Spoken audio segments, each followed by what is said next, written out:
probably do this. Oh, this is spinning out. Can't find my own way. Skin crawl, turn it up. So 5. Excellent. And it should only take about 10 minutes, 10, 12 minutes. You love the venue. It's the scruffiest, dirtiest place. Really? But it's just a rock and roll venue. I love it. Where was a good place for us to be able to play in? You think? Second? I'll talk to you in a minute. This is nearly Yeah, finished. we'll get 5 seconds. That's Man Rays on 96.3 Rock Radio from the Surreal album. That is Turn It Up. Phil Collin, Simon Laffey and Paul Cook are our guests on Rock Radio.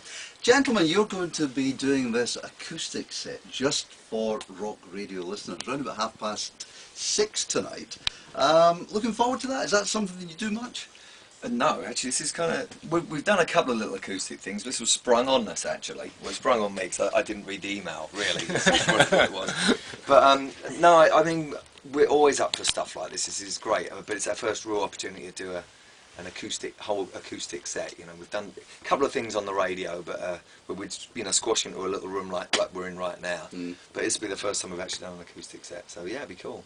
Right. And obviously you'll spend a wee bit of time after it to meet the prize winners. Definitely, and, yeah. Is that something that you enjoy? Do you actually enjoy meeting your, I was going to say fans, but in rock and roll it's not fans, it's friends, isn't it? Yeah, you do, and it's what's great is getting feedback. And because if you're just flying blind and you just go turn up at gig, leave, you really have no connection. And it's really cool to get some feedback and a connection. And you really, some people really are really happy, genuinely really thrilled, to meet you and actually even talk about the songs or what your thing is, just to kind of reconfirm stuff. So that's always good, actually, I think, anyway. Right. How different is it? I mean, for yourself, Paul, and Phil, it's different from the day job.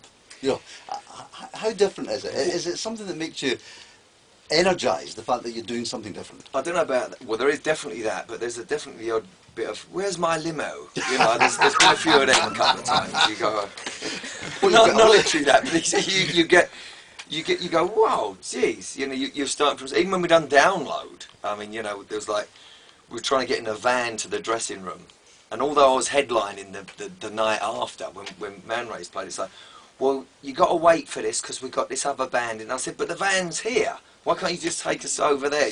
So that kind of stuff, it's like, yeah, just different vibe, but the actual playing and all of that part of it is great, it's actually sometimes even more refreshing, because it's a bit more real, Yeah. Paul, some of the songs that you wrote and recorded, some of the attitude of the Pistols back in '77 was all hate for the record companies and now something that's happened over the past 3 to 5 years. The record companies are on their knees. Is that something that, on reflection, gives you pleasure? You say, well, it served you right. No, it's a terrible show.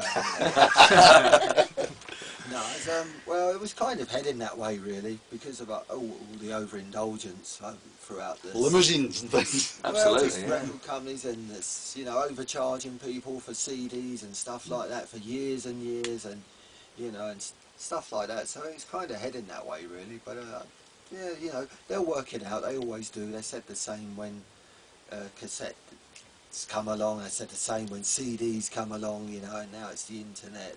So they'll work around it and earn their money back, I'm sure. But for me, being in Man Rays, it's just great. It's great fun, and it's a release, really. Because it's when you're in a big band like Leopard or the Pistols, it can get a bit it's all a bit day job, like you say, and it can get a bit just run of the mill, really. And we're doing stuff we want to do in different styles of music as well, which is great. Because I'm just used to it. With the Pistols, it's just so full on all the time, playing from start to finish. With Man Rays, there's a lot of different flavours in there, different drum styles and stuff. So it's learning new stuff as well, which is really good, which I enjoy, kind of a bit of a new challenge, really. Simon, the track we're going to finish off with is another track from the Surreal album, and it's a song titled Low. Maybe tell us a little bit about it before we play it.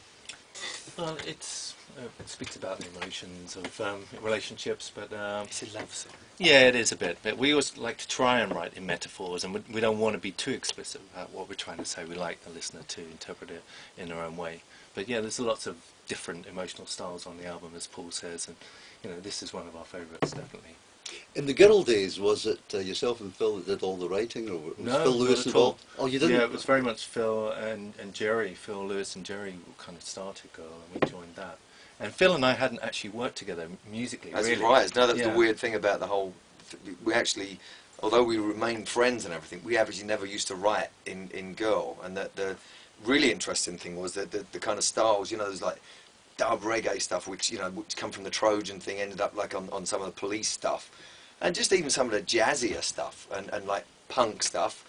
It all kind of, we couldn't really go there. Same with Def Leppard, you couldn't really go there because it was so. It had its own little genre, you know. So when me and Simon actually started writing some of these songs, you could actually, pull out all these different flavours and kind of influences that we were never really allowed to. Not allowed to, that's the wrong word, but you couldn't experiment like that before, and all of a sudden we could, and it was like really liberating, actually. And because we come from the same environment, the same background, same era, we've got the same similarities there, and, Yeah. and we had an immediate musical rapport. It was fantastic, actually, really easy. for us And to write again, that's together. why we got Paul, because we're all from London. There was very uniquely London things. I mean, the generation's the same kind of thing, but also a very London thing that actually we noticed coming out in the music that was kind of weird, because we didn't plan to do that. It just started coming out. It's kind of cool. Well, we'll have a listen to this track, Low, to finish off. Guys, I'd like to thank you very much for coming in today. We look forward to seeing you around about 6 o'clock at a secret venue. Woohoo! In deepest, darkest Glasgow. Oh. Thank you. And you better not get lost. Just before we go, very quickly, 2010, Pocket?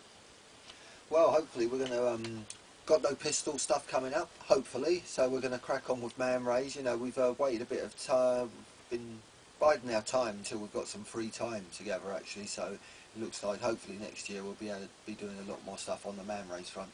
And Phil with Leopard? No Leopard stuff. Year off. A full year off? Cool. Yeah. Wow. That's kind of cool. We're going to record and stuff like that. You know, and I'm getting married next year as well. Ah. The lovely Helen. The lovely. Yeah. Yeah.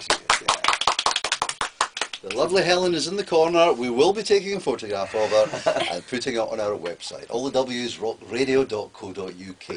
I've got a couple more tickets to give away for this acoustic set this evening, and we'll do that right after the next song. This is Rock Radio. Cool.